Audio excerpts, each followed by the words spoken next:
Hello Charles, hello class. Today we will be presenting to you on Physical Security Requirements, CISSP Domain 3. This work is being put together by John and Adeniyi. We go into the introduction of Physical Security Requirements. The purpose of physical security is to protect against physical threats, which includes fire and smoke, water, earth movements, storms, sabotage, explosion, toxic materials, utility loss, equipment failure, theft, and personal loss. Without control over the physical environment, no collection of administrative, technical, or logical access controls can provide adequate security. There are many aspects of implementing and maintaining physical security. A core element is selecting or designing the facility to house your IT infrastructure and organization's operations. The process of selecting or designing facilities security always starts with a plan. We will be discussing these threats in little detail, safeguards and countermeasures against such threats. Secure facility plan. A secure facility plan outlines the security needs of the organization and emphasizes methods or mechanisms to employ to provide security. Such a plan is developed through a process known as critical path analysis.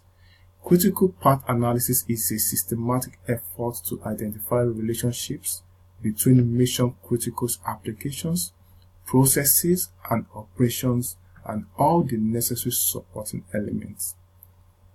When critical path analysis is performed properly, a complete picture of the interdependencies and interactions necessary to sustain the organization is produced. Once that analysis is complete, its results serve as a list of items to secure.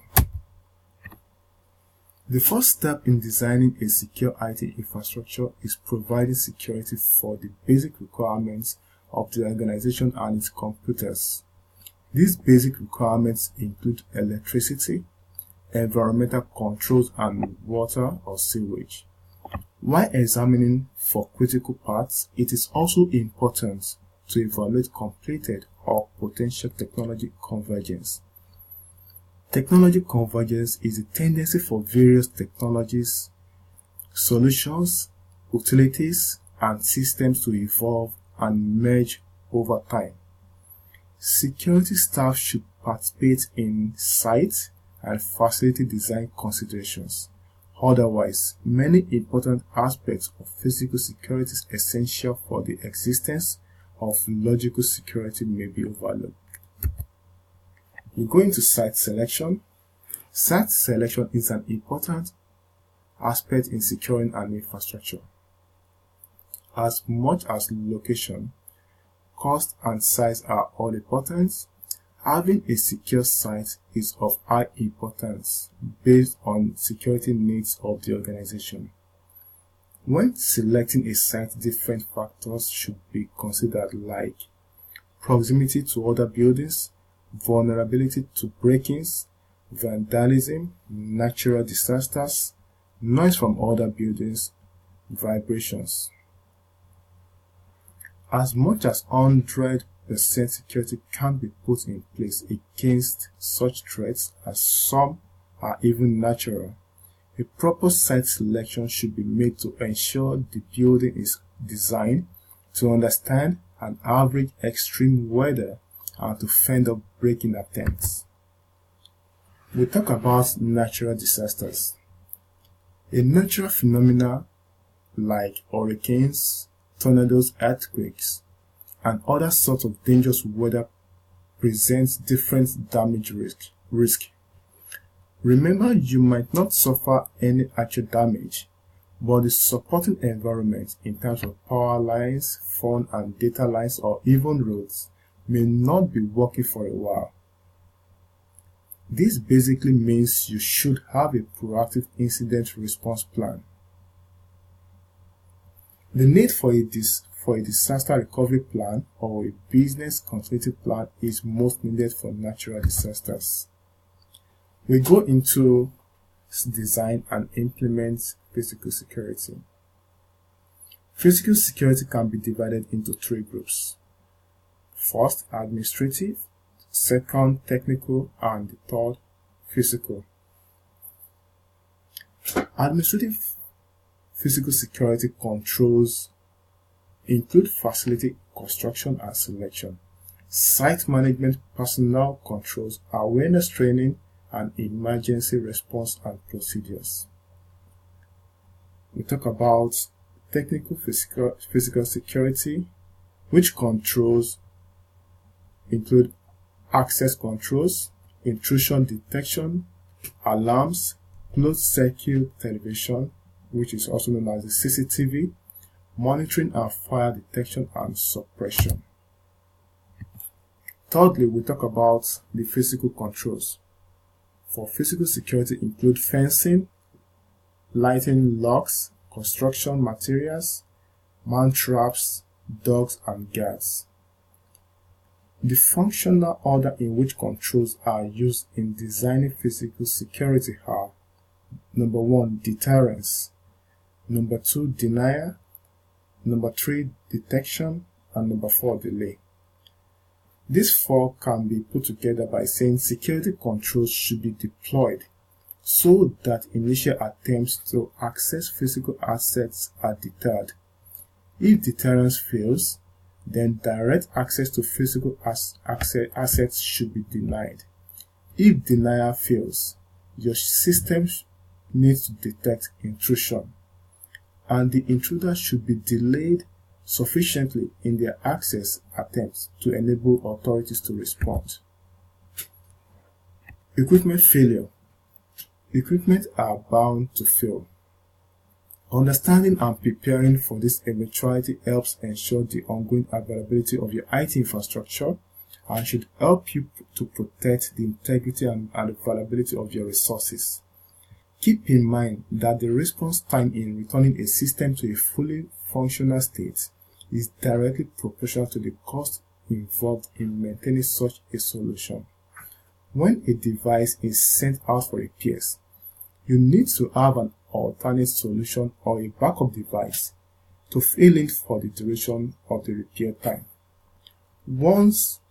Often waiting until a minor failure occurs before a repair is performed is satisfactory, but waiting until a complete failure occurs before replacement is an unacceptable security practice.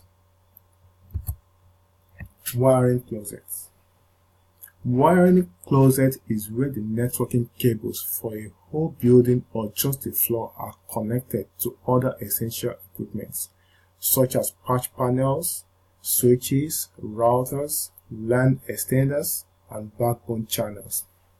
A more technical name for wiring closet is in-premises wire distribution room.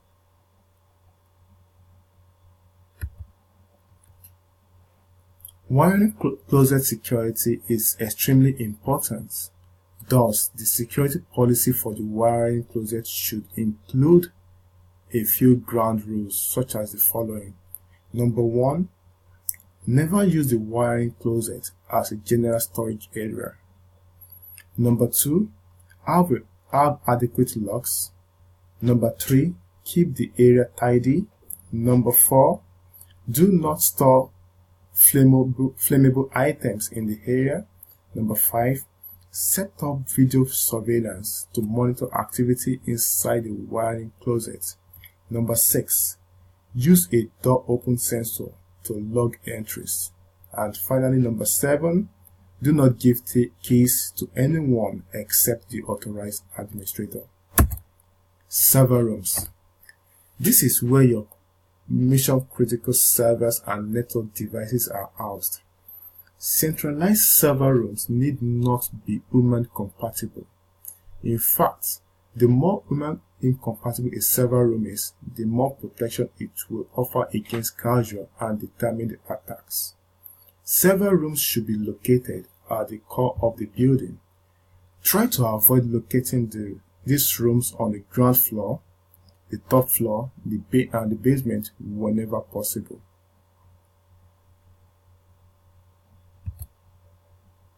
We go into media storage facilities.